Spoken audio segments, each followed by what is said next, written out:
Imagine the heartbreak of seeing your loved one's flight on the news, fearing the worst, only to discover a last-minute miracle.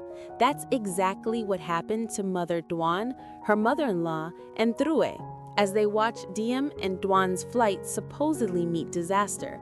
Panic, tears, and frantic calls consumed them until Toan answered the phone, safe and sound, revealing a sudden change of plans. Relieved and grateful, Diem and Toan spent the day exploring the beautiful streets of Tuan Quang, savoring life and each other's company. Don't miss this emotional journey of fear, relief, and love. Subscribe now to follow the full story.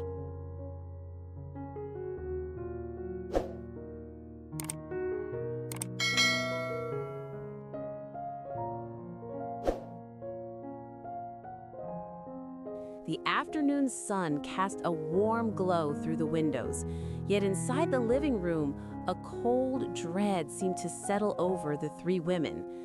Mother Toan, her mother-in-law, and her elder daughter Thuy sat huddled in front of the television, their eyes glued to the news broadcast. The anchor's voice was calm, almost clinical, but it could not mask the tension in the images on the screen. A flight, Diem and Toan's flight, was mentioned, and then, in a way that made the blood in their veins freeze, the report suggested that the plane had been involved in an accident. The room fell into a stunned silence, broken only by the soft hum of the television. Mother Toan's hands trembled as she reached for the remote, unable to believe what she was hearing. Her heart thudded violently in her chest, each beat a painful reminder that her son and his beloved could be in grave danger. Beside her, her mother-in-law, usually composed and stern, had already buried her face in her hands. Sobs shook her frail body, and her glasses had fogged from the sudden flood of tears. She whispered prayers, broken and desperate, muttering Diem's name as though speaking it aloud could somehow summon her safety. Meanwhile, Thuy, still in her youthful innocence, felt her throat tighten and her eyes welling with tears. She fumbled with her phone, dialing numbers, sending frantic messages, anything that might give her a hint, a clue that the people she loved most were unharmed. Every tick of the clock seemed to stretch endlessly, each second a torment of imagined horrors. The television continued to show the same footage: planes in distress, emergency crews rushing, smoke rising into the sky, but nothing definitive. The women clung to each other instinctively, a lifeline of shared fear.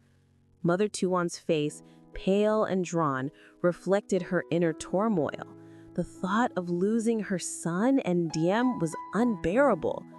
Every mother knows that fear, that helplessness, the crushing realization that life is fragile and unpredictable.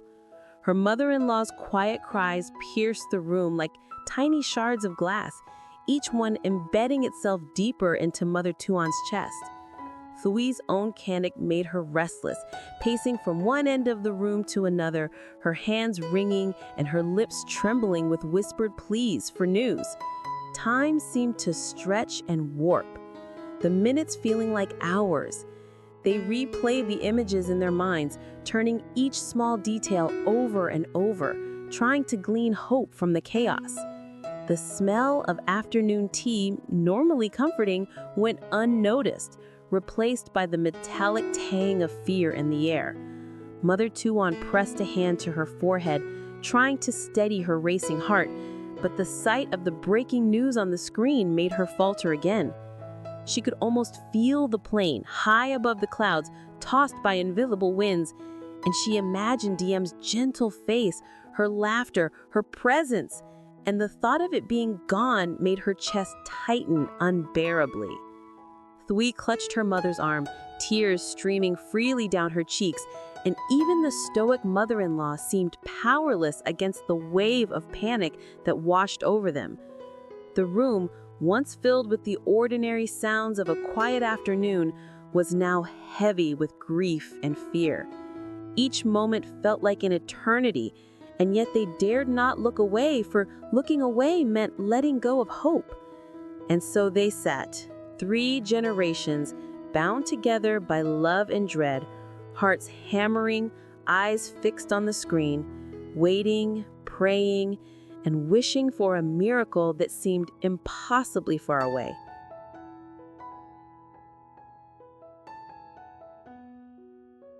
In the suffocating silence that had settled over the living room, Twee's fingers trembled as she dialed Diem's number for what felt like the 100th time. Every ring seemed to stretch endlessly, each one echoing the pounding of her heart. Mother Toan leaned over her shoulder, her face pale and drawn, gripping the edge of the armrest as if it were a lifeline.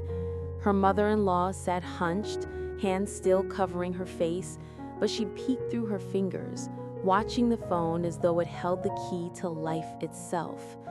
The air was thick with anticipation, each breath heavy with the weight of fear and hope intertwined.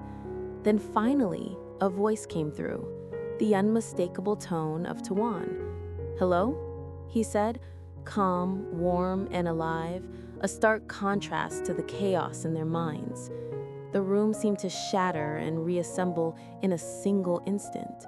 Mother Toan's hands flew to her mouth, stifling a sob, while Twee let out a shaky laugh that quickly turned into tears.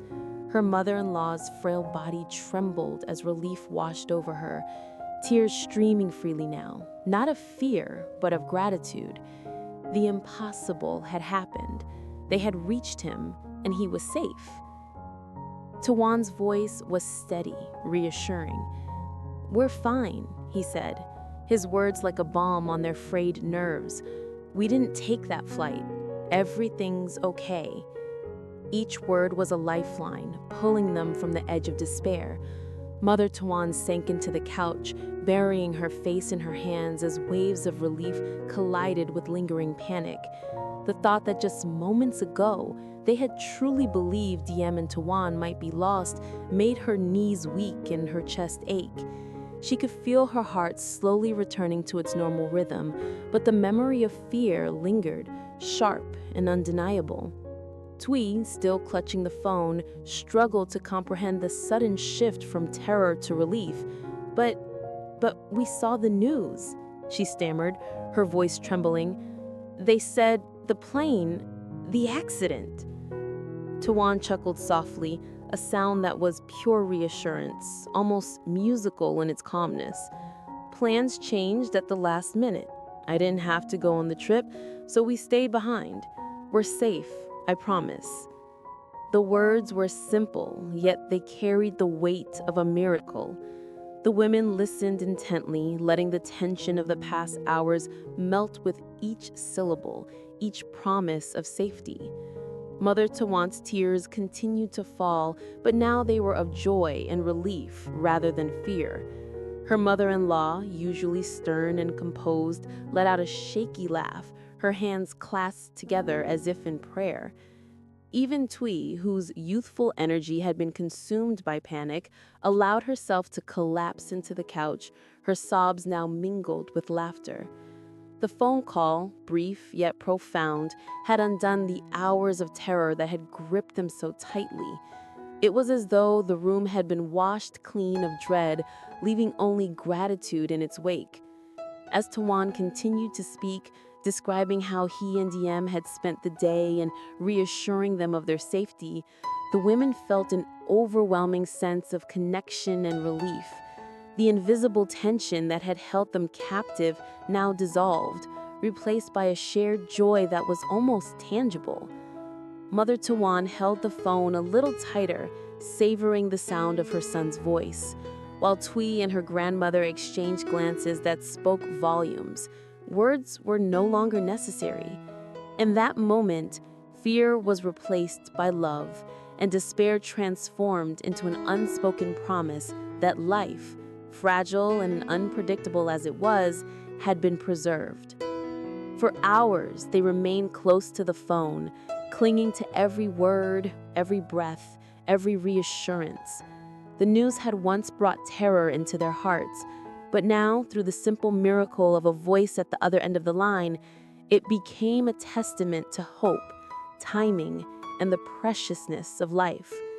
The afternoon sun continued to filter through the windows, but now it felt warmer, gentler, embracing them in its golden light. And though the memory of fear lingered, it served as a reminder of how quickly tragedy could be avoided, how fragile life could be, and how deep the relief could run when loved ones were safe and near.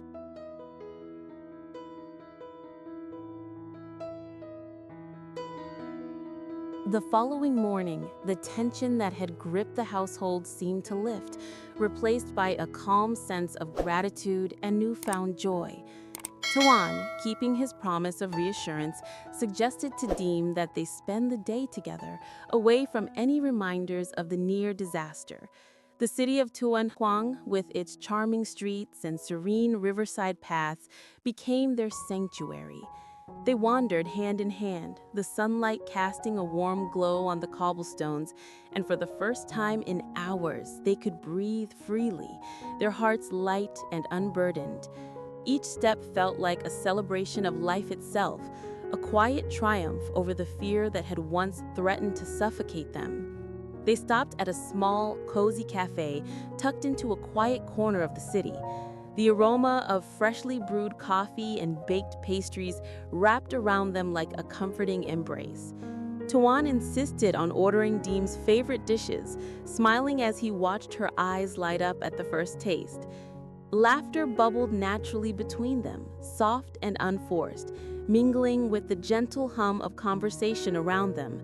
In these moments, the terror of yesterday seemed like a distant shadow, replaced by the warmth of companionship and the simple joy of being together. Each step, each shared smile, was a quiet affirmation that they were safe, that their connection was stronger than any external threat. As the afternoon unfolded, Toan led Diem along the riverbanks, where the water reflected the sky like a mirror. They paused often, taking in the gentle ripples, the calls of distant birds, and the subtle scents of flowers that lined the paths. Diem's laughter echoed freely as Toan recounted small, humorous anecdotes, weaving lighthearted stories that made her forget the anxiety of the past hours. Every gesture, from the casual brush of his hand against hers to the protective way he guided her along uneven pavement, spoke of care and tenderness. It was a day defined not by grandeur, but by intimacy, by the quiet, almost sacred pleasure of shared moments in a city that suddenly seemed to glow with beauty. Meanwhile, back at home, Mother Toan could not help but watch the sky as if expecting some final twist to fate. Yet, seeing her son and Diem safe, even from a distance, brought a complex surge of emotion. Her earlier dislike for Diem, rooted in misunderstandings and maternal protectiveness, melted away in the face of relief. The thought that the young woman had been spared a tragic fate alongside her son allowed her heart to soften, if only slightly. She found herself smiling, a rare and genuine smile, as she imagined them walking together, laughing, and enjoying the freedom of a day unmarred by fear. The city streets, the riverside paths, the cafes, all of it became a symbol of hope, a reminder that life could surprise and delight in the most unexpected ways. As the sun began its slow descent, painting the sky in hues of gold and rose, Toan and Diem found themselves atop a small hill overlooking the city. The panorama was breathtaking, rooftops kissed by the setting sun, streets winding gracefully through neighborhoods, and the river glinting like molten silver. They stood silently, holding hands, letting the moment settle into memory. The day had been simple, ordinary even, yet it felt extraordinary because of the fragility they had witnessed, the gift of being together unharmed. In that quiet, shared space, the city of Tuan seemed to embrace them, a witness to their survival and to the enduring strength of love and family bonds. By the time they returned home, twilight had painted the room in soft shadows. Mother Toan, witnessing them enter safely, felt a deep, almost overwhelming sense of gratitude. Despite past conflicts or lingering disapproval, she could not deny the joy that surged within her. Thankfulness that her son and Deem were alive, safe, and together. The day's events had transformed not only their plans, but their perspectives. Life was precious, unpredictable, and to be cherished. And as the evening settled, with laughter and stories filling the room, it became clear that the bonds of family, love, and resilience had emerged stronger than ever, as radiant as the Tuan Quang sunset outside their window. Hello, xin chào tất cả các khán giả của kênh Mí Tử Diễm Review. Rất vui vì ngày hôm nay lại được gặp lại các bạn trong tập phim ngày hôm nay. Nếu các bạn thấy tập phim ngày hôm nay hay, hấp dẫn, mới lạ thì các bạn hãy cho mình xin một nút like, một nút chia sẻ và đừng quên để lại bình luận ở dưới video nhé. Cảm ơn các bạn rất nhiều vì đã luôn dành tình cảm cho kênh của mình.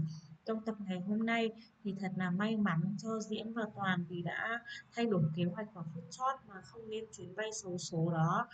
Điều đó làm cho mẹ Toàn, bà nội và chị Thúy cảm thấy rất là may mắn và họ tạ ơn Chúa vì Chúa đã ban phước lành xuống cho gia đình họ. Liệu rằng sau cái sự kiện vừa xảy ra vừa rồi thì mẹ của Toàn có bớt khắc nghiệt đi hay không, hay là bà ta vẫn ích kỷ và độc đoán ngăn cấm tình yêu của Toàn với Diễm.